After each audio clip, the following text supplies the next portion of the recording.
नाज़रीन आदाब, महकमा इत्तलात व राबिते आमा के हफ्तेवार प्रोग्राम सुकून के आज के शुमारे में आपका खैर मकदम है। मैं हूं आपका मेजबान शकील शान। आपको बताना चाहेंगे कि हमारा सुकून का जो ये प्रोग्राम है, इसकी सारी सीरीज जो है यह हमारे FB पेज, जो ऑफिशियल हमारा फेसबुक पेज है JK इन्फॉर्मेशन, इसी तरह से हमारी यूट्यूब चैनल है DIPR-JK, उस पर भी अवेलेबल है। और ट्विटर हैंडल हमारा है @DIPRJK। वहां पे जरूर अपनी आरा से हमें नवाजिएगा और हमारे एपिसोड्स के बारे में जो भी तजावीज़ हैं वो हम तक पहुंचाइएगा। आज तक हमने मुख्तलिफ किस्म की शख्सियात को मद्दू किया है अपने स्टूडियोज में, जिन्होंने अपने अपने शोबजात में बहुत ही अच्छा काम किया होता है। उनमें से चंद स्पोर्ट्स के साथ भी वाबस्ता थी, जो आज तक यहाँ पे आपसे मुलाकी करवाए हमने।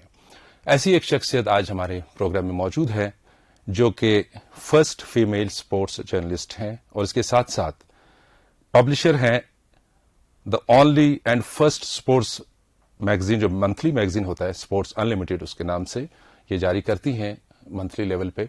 तो इनसे आज हम आपसे मुतारिफ कराएंगे कि इनका सफर कैसा रहा है और ये कहां से है। आप शाहना फातिमा हैं, आपका खैर मकदम है। सबसे पहले अस्सलाम वालेकुम एंड शुक्रिया मुझे सुकून में बुलाने के लिए, क्योंकि एक सहाफी का तो डायरेक्ट ताल्लुक होता है डिपार्टमेंट ऑफ इंफॉर्मेशन के साथ, तो इसलिए मुझे खुशी डबल है। एक तो आपने बुलाया है, दूसरा अपनी बात रखने के लिए आज ये एक प्लेटफॉर्म मिला है मुझे।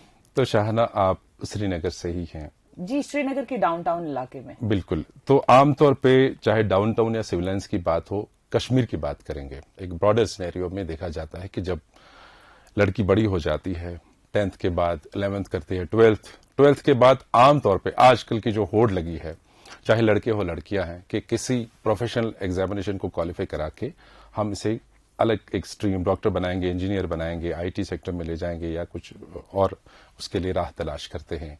आपने एक अलग सब्जेक्ट चुना है, अलग इसलिए इस नौयत से, एक तो स्पोर्ट्स जर्नलिस्ट हैं और इसके साथ साथ आपने पहला मैगजीन की शुरुआत की है जो JNK में है, स्पोर्ट्स अनलिमिटेड के नाम से।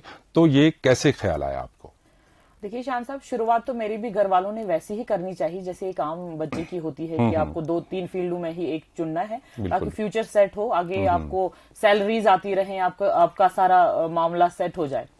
मुझे भी भेजा MBBS करने के लिए, मगर मेरे से हुआ नहीं, वो चीज मेरे में थी नहीं। उन्होंने अपने हिसाब से तो कोशिश वही की जो हर एक पेरेंट करता है। तो आपने कहा कि आपसे हुआ नहीं, मेरे से तो हुआ आपके नहीं। मन में कुछ और करने की लगन थी? मेरे मन में कुछ एक जगह बैठने का वो नहीं था कि मैं एक ही जगह बैठूं और 10 to 4 वाला काम करे, फिर अच्छा, मैं रूटीन कागज, जॉब, वो मेरे से नहीं था। और उसके अलावा मेरे को खून से बहुत डर लगता था। अच्छा। जब वहां 1-1.5 साल मैंने दिया, मुझे MBBS करने के लिए भेजा एक जगह, वहां से मैं तो वापस ही चली आई क्योंकि मैंने किया नहीं। फिर वहीं रहकर फिर मैं दिल्ली में ही थी, तो मेरे जहन में ये आया कि अपनी वादी के लिए भी वहां मैं क्या कर सकती हूँ। एक सहाफी दोस्त थे हमारे, सीनियर जर्नलिस्ट, उन्होंने मुझे बताया कि यहाँ पे तो अखबार बहुत सारे, आप क्या नया करोगे, बहुत सारे अखबार है, मैगजीन है, मगर स्पोर्ट्स से रिलेटेड कुछ है नहीं। बिल्कुल। तो उन्होंने एक आइडिया दिया, मगर बहरहाल उसको शक्ल तो मुझे ही देनी थी। फिर मैं इधर आई, DC ऑफिस में गई, तो पहला स्टेप जो होता है आपका टाइटल वेरीफाई होता है। Before getting for the registration आपको पहले अपना टाइटल, उनको यहीं से आपको 2-4 टाइटल देने होते हैं RNI को, न्यूज़पेपर जो रजिस्ट्रेशन ऑफ इंडिया का है, जो वो वहां पे आपको टाइटल देना होता है। वो फिर सर्च करते हैं ताकि ये कहीं इंडिया में कहीं और तो नहीं इस नाम से चल रहा है, अवेलेबिलिटी है इस टाइटल की कि नहीं। राइट। तो उस हिसाब से पहले 1 महीने के बाद आपका टाइटल तब आता था जब हमने स्टार्ट किया जी। तो टाइटल जब आया, फिर जिन्होंने ये आइडिया दिया था वो भी एक्साइटेड, अब तो आगे अब क्या करें, क्योंकि आप एक हाईवे पे थे, आपको आगे जाने का रास्ता तो पता नहीं, हाईवे पे आ गए थे, अब इसको कैसे करना था, बिल्कुल। वो टोटली मुझे सोचना था। फिर स्पोर्ट्स, यहाँ मैंने किया, स्पोर्ट्स रिपोर्टर, स्पोर्ट्स एडिटर से बात की, अल्हम्दुलिल्लाह स्टाफ भी बहुत अच्छा था, जिनको लगा कि नहीं ये एक नई चीज है हमारी वादी में, मतलब पहली बार हो रहा है स्पोर्ट्स पर्सन के लिए। जैसे करंट अफेयर के लिए बहुत सारे हैं अखबार भी, आप किसी का भी प्रोफाइल उठाकर दे लो, मगर फॉर्मर या प्रेजेंट स्पोर्ट्स पर्सन का कहीं नहीं मिलता था। वही मेरा यहाँ पे कहने का मतलब था कि जैसे मेडिकल प्रोफेशन को छोड़ के एक ऑप्शन बचा था आपके पास, तो ये एक ऑप्शन आपने चूज किया कि चलिए स्पोर्ट्स की तरफ। इसके पीछे भी कोई राज होगा कि क्यों स्पोर्ट्स मैगजीन ही क्यों उसके बाद? देखिए मैं आपको बताऊं, हम रहे बहुत बाहर है घर से, जैसे दिल्ली रहे या बाहर, उससे पहले भी कहीं और रहे, तो उसमें मैं देखती थी कि जो लोकल लेवल के उनके स्पोर्ट्स पर्सन होते हैं, या तो आप कोलकाता में जाइए, गड़ी गड़ी आपको थोड़े से किलोमीटर के पास एक फुटबॉल ग्राउंड मिलेगा या ऐसी कोई चीज मिलेगी, और लोकल प्लेयर्स से वो बहुत प्रभावित होते हैं। उनको अच्छा लगता है अपने लोकल स्टार्स। मुझे भी, मेरा भी दिल करता था कि हमारे यहाँ भी ऐसा होता है कहीं की, इनको इतनी पब्लिसिटी मिलते हैं और उनको वो कंधों पर उठाकर जाते थे जो लोकल मैच भी अगर जीते तो। फिर मुझे आया, यहाँ मैं आई, मुझे लगा हमारे यहाँ भी तो स्पोर्ट्स स्टार्स वगैरह होंगे, थे तो बहुत सारे, मगर कहीं उनका मतलब लिखित नहीं था कहीं पर कि आपको उनकी हिस्ट्री पता चले। आपको जाना ही पड़ता था उनके पास, और जब आप उनके पास जाते थे, यकीन मानिए शान साहब, उनके पास अचीवमेंट्स के नाम पर भरमार होती थी, गोल्ड मेडल्स, बहुत सारे नेशनल, इंटरनेशनल्स। तो मुझे लगा ये तो हम लिखते ही नहीं है। उसी में से एक लड़की हमारी होती थी, वो बिल्किस वाटर स्पोर्ट्स की है, एक लड़की आज बहुत अच्छी पोस्ट पर है। जब मैंने पहला इंटरव्यू उनका किया, वो सरप्राइज, वो मुझे बता रही है कि मैंने इंडिया को भी ओलंपिक्स में, इंडिया एशियन गेम्स में रिप्रेजेंट किया, बहुत सारी चीजें। वो सब मुझे लगा हमें तो पता ही नहीं है, तो बहुत बड़ी ये है अचीवमेंट इसकी, हमें तो पता ही नहीं है। फिर वहां से मुझे लगा कि काम बहुत करना है, अगर हमने इस फील्ड में कदम जमाया है, इसको रोकना नहीं है, भले ही कितनी ही परेशानियां आए, क्योंकि आप एक ऐसी स्टेज में एक ऐसी जंग लड़ने के लिए जा रहे हो जहां पे आपको पता ही नहीं है इसका अंजाम क्या होगा। आपको लड़ना है, आप you have to get them out of the cocoons, कि कहाँ है, कहीं किसी जमाने में खेले हुए, आज पता ही नहीं है। उसके लिए मेहनत बहुत दरकार थी। तो जैसे कि आपने कहा कि यूजुअली अगर हम बाकी स्टेट्स की बात करें, इंटरनेशनल लेवल की तो बात ही नहीं है, हम गूगल कर लेते हैं तो किसी की भी हिस्ट्री विकिपीडिया में सामने आ जाती है। तो अभी भी हमारे अनसंग हीरोज ऐसे हैं यहाँ बहुत सारे, चाहे स्पोर्ट्स के साथ हो वाबस्ता या और भी चीजों के साथ हो, तो लेकिन उनका कहीं नाम नहीं आता है। तो ऐसी ऐसी काविशें जो होती हैं, जो ऐसे इनिशिएटिव्स होते हैं कि उनकी रिपोर्टिंग आ जाती है और लोग जानते हैं उनके बारे में। आपको तो फेस टू फेस ही मिलना पड़ रहा होगा अभी भी इन लोगों से, तो कैसा एक्सपीरियंस रहा शुरू से आज तक के सफर में? देखिए, पहले शुरू से पहले मैं आपको एक बात बताऊं, मैं जब डिपार्टमेंट, हमारा जो स्पोर्ट्स काउंसिल का डिपार्टमेंट है, जैसे अर्जुन अवार्ड एक स्पोर्ट्स का बहुत बड़ा अवार्ड होता है, तो मेरे दिल में हमेशा से था कि हमारे यहाँ कोई अर्जुन अवार्डी है नहीं। हमारे जम्मू में है, मगर उनको, मैडम को मिला है गुजरात में, फिर शादी होकर जम्मू आई है, मगर जो जम्मू और कश्मीर में किसी का नहीं था, ऐसे लोगों के बोलने के मुताबिक।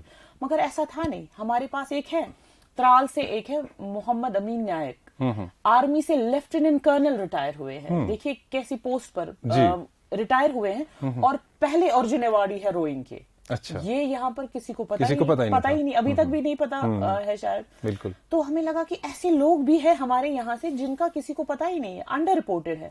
मतलब ये सब चीजें की, जब वहां उनका दिल्ली में उनका बहुत डिफिकल्ट होता है आर्मी मैन को मतलब मिलना, या मगर ही इज वेरी, मतलब यू नो, अपनी स्टेट से कोई आया जानने के लिए। जब उन्होंने अपने वो अचीवमेंट्स बताए, हम तो खैर चुप ही हो गए कि हमारा आज तक इनके साथ क्यों नहीं। तो ये चैलेंज जॉब आपके लिए रहा होगा, पहले आपको 1-on-1 सबके साथ एक कन्वर्सेशन करनी पड़ रही होगी, इनको ढूंढना, इनके कॉन्टैक्ट्स निकालना, जो भी यहाँ के ऐसे अंडर रिपोर्टेड स्पोर्ट्स पर्सन रहे हैं या पर्सनैलिटीज।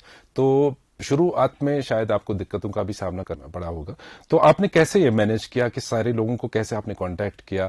और जो अवार्डीज आपने जैसे कहा कि किसी एरिया में थे, हमें पता नहीं था, या बाकी जो हमारी श्रीनगर सिटी की ये लड़कियां हैं या लड़के हैं जो भी स्पोर्ट्स के साथ वाबस्ता है, उनके साथ कांटेक्ट करने के लिए आपको जाहिर है कि मशक्कत करनी पड़ी होगी, जाना पड़ा होगा, तो ये कैसे मैनेज किया आपने? देखिए, मैं आपको बता दी, स्पोर्ट्स काउंसिल से या department of youth service and sports जो डिपार्टमेंट, इनके पास अगर आप जाओ रिसर्च के नाम पर, आप इंफॉर्मेशन के लिए, दे हेल्प यू कि हमें आप दे दीजिए डेटा कि किस ईयर में कौन खेले हैं, कैसे हैं, जो कि आजकल की डेट में भी आप देखो, जो आज कोचेज हैं या ट्रेनर्स हैं, वो तो एम्प्लॉइज है ना, एक वक्त पे वो भी प्लेयर्स थे। क्योंकि तो क्या आपको लगता है कि स्पोर्ट्स काउंसिल के पास एडुकेट डेटा होता है अवेलेबल सारे स्पोर्ट्स पर्संस का? एडुकेट, देखिए अगेन वही आता है, देखिए हमारे स्पोर्ट्स काउंसिल के पास कुछ स्पोर्ट्स हैं जो रजिस्टर्ड है, कुछ ऐसे हैं जो अनरजिस्टर्ड है। मैं बार बार बात यही करती हूँ कि काउंसलिंग की जरूरत है, जी आप वही स्पोर्ट्स लो जिनमें आपका फ्यूचर कल को बने। स्पोर्ट्स काउंसिल के पास वही डेटा होगा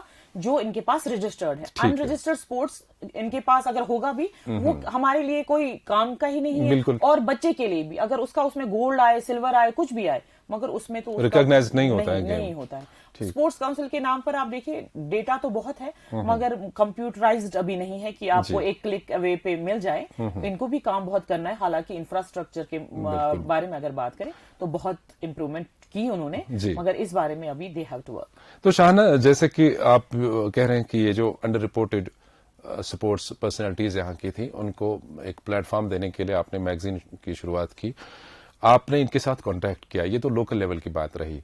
तो आपके दिमाग में और भी प्लान्स रहे होंगे मैगजीन को लेकर कि इसको मैं एक ब्रॉडर लेवल पे ले जाऊं, तो उस हवाले से क्या आपको स्टेट से बाहर भी जाना पड़ा कभी, या बड़े स्पोर्ट्स इवेंट्स जो हैं उनमें भी आप गई, उसके बारे में थोड़ा सा बताएं। देखिए, जब मैं लोगों को पता चला कि मैगजीन एक आया है स्पोर्ट्स से रिलेटेड और एक ही फीमेल स्पोर्ट्स जर्नलिस्ट है, और मैं जाती थी जहां स्टेडियम हो या कुछ हो, इतने सारे क्राउड में मैं अकेली लड़की होती थी। फिर मुझे उन दिनों जेकेसीए ने मीडिया मैनेजर अपॉइंट किया। जेकेसीए में खैर उसमें मसले होते हैं, कभी प्रॉब्लम्स को भी कुछ ठीक, खैर मुझे मीडिया मैनेजर बनाया था। उस हवाले से मुझे टीम के साथ भी भेजा गया। जब 2014 में हम गए थे रणजी ट्रॉफी के साथ फुल सीरीज कवर करने के लिए, तब मुझे पता चला कि वाकई अगर वहां ये मिलता है, जैसे अगर आप नेशनल लेवल एक खेले हैं तो you are automatically eligible for the government job. यहाँ अगर हमें पता भी है, उतना नॉलेज नहीं था क्या करना है। एसआरओ तो है, क्रिकेट तो हमसे अलग है ना, क्रिकेट का बीसीसीआई के साथ रिलेटेड है, हम उसमें कुछ कर नहीं सकते हैं। मगर फिर भी जरूरत पड़ी कि अगर डिपार्टमेंटल टीम्स हो हमारे यहाँ, बहुत सारे बच्चे उसमें एब्जॉर्ब हो जाए। यहाँ पावर डिपार्टमेंट का फुटबॉल टीम है, अगर फुटबॉल है तो क्रिकेट क्यों नहीं, बाकी और क्यों नहीं। अच्छा, स्कूल लेवल पे अभी हम काम उस पर कर रहे हैं। हमने प्रपोजल दिया हुआ है एडवाइजर साहब को कि स्कूलों में भी टीम्स इंडक्ट कीजिए, क्योंकि अगर ये प्लेयर खेल रहा है, इसको करियर तो बनाना ही है ना, आगे जाकर घर भी चलाना है। देखिए, पूरा दिन आप स्पोर्ट्स खेलेंगे तो एट द एंड आपको मिलना भी चाहिए ना कुछ इसके बदले। तो वो हम बात कर रहे हैं, प्रपोजल दिया हुआ है, डिपार्टमेंटल टीम्स बननी चाहिए हर एक में। कुछ डिपार्टमेंट्स में है, बाकी डिपार्टमेंट्स में नहीं है। Government has to see it, आखिर वही तो अथॉरिटी है, उनको देखना पड़ेगा कैसे कर सकते। तो इसका मतलब है कि आप पर्सनली भी उन स्पोर्ट्स इवेंट्स में गई और खुद वहां पे कवर किया, तो क्या फीलिंग आती है एज ए फीमेल जब आप जाती हैं और बॉयज की एक टीम वहां पे खड़ी है, वहां पे मैच चल रहा है, या लड़कियों की भी बात करें, यहाँ कोई जेंडर का हमारे इशू नहीं है, वो नहीं है, लेकिन as a female publisher, journalist, how do you feel there, what is the feeling? देखिए, मैं जिधर भी गई, पीपल ऑलवेज उन्होंने ट्राई किया कि मुझे स्पेशल फील करे। मैं आपको बता दूं ज़िमनन, ये बात हम जब गए यहाँ से, फ्लड रिडन थे हम 2014 में, मुंबई में गए तो हमने मुंबई वालों को हरा दिया। 40 टाइम्स रणजी चैंपियन थे वो तब, और that was a huge news. 8 दिन तक हमारी न्यूज अखबारों से गई नहीं। तो फिर मैंने थोड़ा एतराज उठाया। मैंने बोला जो हमारे God of cricket Sachin Tendulkar ji हैं, वो आए और अपनी टीम से मिले, हमसे नहीं मिले। अच्छा, हमें बुरा लगा, हमें लगा ऐसी पर्सनैलिटी तो हमसे मिले, हमारे तो बाग ही खुल जाएंगे ना। क्रिकेटर्स ढूंढ रहे थे कि हमसे मिले सचिन।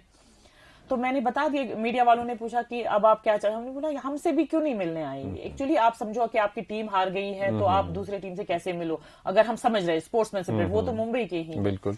तो मगर आप देखिए कितनी ग्रेट है वो। सुबह 6 बजे वो आ गए हमारे, मतलब उन्होंने बोला कि स्टेडियम में आ जाइए। सारे बच्चों से सुबह 6 बजे मिले। बोला मैं कल इसलिए नहीं आया था क्योंकि मेरी टीम हार गई थी। अच्छा। मगर इसका ये मतलब नहीं कि मैं आप लोगों से खुश नहीं हूँ। आप ये मोमेंटम बनाए रखिए। बहुत किया आपने। एक्चुअली ना अप्रिशिएटेड एवरीबॉडी इंक्लूडिंग मी कि आप लोगों ने बहुत अच्छा काम किया। आप इसी मैगजीन की तरफ आते हैं, जैसे पब्लिकेशन आपकी है, तो कंटेंट वाइज क्या रहता है इसमें, क्या चीजें आप हाईलाइट करते हैं अपने पब्लिकेशन? देखिए, पहला हम तो प्रोफाइल एक बंदे का देखते हैं, एक ऐसा मतलब स्पोर्ट्स पर्सन हो, करंट हो, एक्स हो, उसका प्रोफाइल करें कि इसने किया क्या है। फिर होते हैं हमारे इंटरव्यूज। फिर उसके बाद हम रिकैप करते हैं कि इस महीने में कितने स्पोर्ट्स इवेंट्स हुए या अगर हो रहे हैं। अगर कोई सीरीज चालू है तो उसको करते हैं। पहले हमने सोचा था बीच में इंटरनेशनल भी 1-2 उसमें करेंगे। फिर हमें ऐसा लगा कि नहीं, इंटरनेशनली तो बहुत, वो कहाँ पे इधर आकर हमारा मैगजीन देखेंगे, मगर हमने लोकल पे ही फोकस किया। और मैं आपको यहाँ बता दूं, जो ही मैगजीन बढ़ता गया, लोगों की एक्सपेक्टेशन भी मेरे से बढ़ती गई। वो चाहते थे कि अब इसका सर्कुलेशन भी बढ़े और ये हर जगह पहुंचे। पहुंचना तो खैर था, मगर मेरे पास वो वसाइल नहीं थे। मुझे अपना मैगजीन चलाने के लिए एंटरप्रेन्योर भी बनना पड़ा। सही बात है। तो खैर, क्योंकि रोकना नहीं था, सिलसिला एक ही था, जिम्मेदारियां बहुत थी। लोग कहते थे कि नहीं आप चलते रहो, मगर ये मैं कैसे चली हूँ, ये मैं ही जानती हूँ। मगर फिर अल्हम्दुलिल्लाह एक स्टेज ऐसी आई जब हमारा मैगजीन डिपार्टमेंट ऑफ इंफॉर्मेशन से एम्पैनल हुआ, वहां से रोल शुरू हुआ कि हम स्टेबल होने लगे। हमारे जो खर्चे हैं थोड़ा सा फाइनेंशियल सपोर्ट होने लगे कि नहीं आप करिए। और उनका रोल भी बहुत अच्छा था। मैं आपको बता दूं, स्पोर्ट्स का एक ही मैगजीन है, वो हमेशा अप्रिशिएट करते हैं कि नहीं आप करती हैं। जैसे पिछले दिनों कहीं हमारे यहाँ हालात या ठीक नहीं हो या कुछ नहीं हो, तब स्पोर्ट्स एक्टिविटीज नहीं होती थी, तो मुझे वो बोलते मैडम आप निकालिए, आप रोकिए मत, क्योंकि आपसे एक्सपेक्टेशंस बहुत हैं। और हमारे डिपार्टमेंट का तो एक ही मंथली एम्पैनल मैगजीन है स्पोर्ट्स, तो उन हिसाब से उनका भी बहुत अच्छा रोल रहा मुझे ना इस मैगजीन को ग्रो करने में। बिल्कुल। तो आगे इस मैगजीन को लेके, इस पब्लिकेशन को लेके आपने कुछ, अब जैसे आपने एक बहुत बड़ा एक एनवायरनमेंट स्पोर्ट्स का देखा, खुद आपने कवर करने के लिए कई जगहों का सफर भी किया, तो कुल मिला के एक तजुर्बा भी बना होगा अभी तक का जो ये सफर है। जैसे कि आपने कहा 2014 में आपने शुरू की थी। ये शुरू तो 2012 में हमने की थी, मगर फिर जाना सिलसिला जब बाहर जाने का, इंटरव्यूज आने का, एक्सपोजर मिलना, वो 2014 में ही हमने these are now almost 9 years now। तो 9 साल का ये सफर, इसमें आपको हार्डशिप्स का भी सामना करना पड़ा, इसमें चैलेंजेस भी आपको आए, तो माशाल्लाह आप सब में से सुरखरू के होके निकली। आगे के क्या प्लान्स हैं? इस मंथली को मंथली रहने देना है, वीकली करना है, क्या करना है? देखिए शान साहब, मैं आपको एक चीज बताऊं, इंसान के गोल्स होते हैं सेट। देखिए कुछ भी बताएं, पहले भी कुछ भी स्टार्ट करने से पहले आप एक गोल बनाते हो कि अब मुझे इसको इस लेवल तक लेकर जाना है, आगे बढ़ना है, इसमें कुछ एडिशन करेंगे।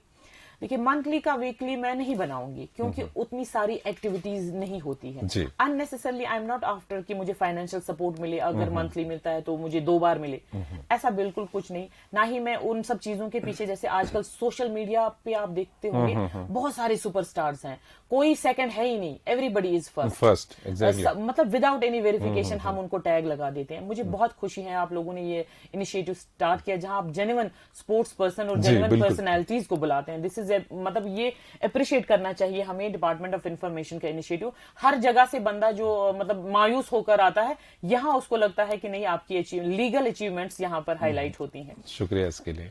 मैं एक्चुअली क्या, अब जैसे जम्मू कश्मीर में तो हमारा मैगजीन चलता ही है, सिंस अब यूटी का दौर चल रहा है हमारे यहाँ, लद्दाख एडिशन स्टार्ट करने की हम सोच रहे हैं, वो एक एडिशन में करूंगी। जम्मू कश्मीर में तो खैर चलता ही। खैर मेन एम जो आपका फोकस जो है वो आपको लोकल लेवल पे ही रहता है, कि जरूरत भी है इस चीज की।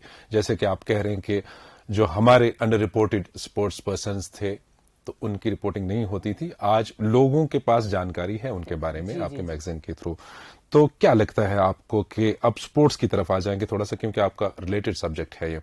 जब आप पब्लिकेशन के लिए गैदर करते हैं, डेटा करते हैं, इन्फॉर्मेशन लेते हैं उनसे या बातों से उनका एक्सपीरियंस जानते हैं, तो फिर आप पेन डाउन करते हैं उसको अपने मैगजीन में। स्पोर्ट्स का रुझान क्या लगता है आपको as a publisher, as a sports journalist, कि हम अब फीमेल्स की तरफ आते हैं, लड़कों के तो हैं ही, क्योंकि काफी सारे कहीं भी मौका मिला, बाजार में, सड़क पे, आंगन में, तो एवरीवेयर कोई ना कोई कुछ खेल रहा है। हाँ बिल्कुल। लड़कियों की बात करना चाहेंगे, क्योंकि हमारे प्रोग्राम में भी कई सारी लड़कियां आई हैं जिन्होंने लोहा मनवाया है, कई स्पोर्ट्स करियर बनाया है अपने ऐसे स्पोर्ट्स फील्ड में। तो आपको क्या लगता है कि इस मैगजीन के जरिए जितने भी खवातीन प्लेयर्स से आप मिली हैं, स्पोर्ट्स पर्सन से मिले हैं, ये रुझान बढ़ता है यहाँ कि कम होता जा रहा है? देखिए खवातीन के मैं बताऊंगी कि रुझान बहुत है, बहुत रुझान स्पोर्ट्स, इसलिए ये भी नहीं कि मेल्स को लेकर इंस्पायर हुई हैं, फीमेल्स को लेकर आज अपनी अपनी लेवल पे सब चाहते हैं कि कुछ पेरेंट्स ऐसे होते हैं अब जैसे बच्चों को स्पोर्ट्स तो खिलवाते हैं कुछ किसी मखसूस एज तक, बिल्कुल, और वो भी महदूद तरीके से, और उसमें एक इंटरेस्ट ये होता है कि इसको गोल्ड मेडल मिले या कोई सर्टिफिकेट मिले ताकि एमबीबीएस के लिए इसको एक बिल्कुल बस उसके करियर बनाने में कोई यहाँ मतलब उतना सीरियस नहीं है। सीरियसनेस नॉन सीरियसनेस है, अभी भी करियर नहीं मानते, क्योंकि जब आप एक्सपोज करते हैं किसी चीज को, आगे बढ़ते हैं किसी चीज को, उसमें करियर बनाने की आप सोचते हो, मगर आपको जब ऊपर लेवल पे ना वो डिस्करेज करते हैं, वो एनकरेजमेंट मिलती है, बस भी हो गया जो हमारा मुद्दा मकसद था, हो गया, सर्टिफिकेट आ गई, गोल्ड मेडल आ गया, तो आप हो गया, इसको करियर बनाने की अब आगे सोचना नहीं, तो ये गलत रुझान है। देखिए हमारे यहाँ SRO 349 है, वहां हम एक अगर आपने गोल्ड मेडल लाया है, you are automatically eligible for the job. अब आपको जॉब मिल गया, इंटरेस्ट खुद ब खुद ही कम हो जाता है। सही बात है। ऐसे बहुत कम लोग हैं जो इसको आगे तक लेना चाहते हैं। शाहाना जी, बहरहाल बातें बहुत सारी हैं और आपने जैसे इनिशिएटिव लिया है इस बारे में बहुत बातें करनी है और जरूरत भी थी, हमें महसूस हो रहा था ऐसा, लेकिन वक्त की पाबंदी है। इंशाल्लाह फिर कभी मौका मिला आपको जरूर अपने स्टूडियोज में दावत देंगे। आपका यहाँ आने के लिए बहुत बहुत शुक्रिया। शुक्रिया शान साहब, अल्लाह करे आप हमेशा सुकून से रहें और हम सुकून को आगे लेकर चलें। तो नाजरीन, ये थी हमारी आज की शख्सियत शाहाना फातिमा, जो एक फीमेल स्पोर्ट्स जर्नलिस्ट हैं और पब्लिकेशन इनका अपना है स्पोर्ट्स अनलिमिटेड के नाम से। आपको फिर एक बार याद दिलाना चाहेंगे कि हमारे इस सुकून शुमारे को और जो भी बीते शुमारे हैं आज तक के, ये आप देख सकते हैं हमारे FB पेज, जो ऑफिशियल पेज है JK इन्फॉर्मेशन के नाम से, DIPR-JK हमारी यूट्यूब चैनल है, वहां पर भी देख सकते हैं, और ट्विटर हैंडल हमारा @DIPR-JK, वहां पर अपने कमेंट्स से हमें जरूर नवाजिएगा। आज के प्रोग्राम से दीजिए इजाजत। खुदा हाफिज।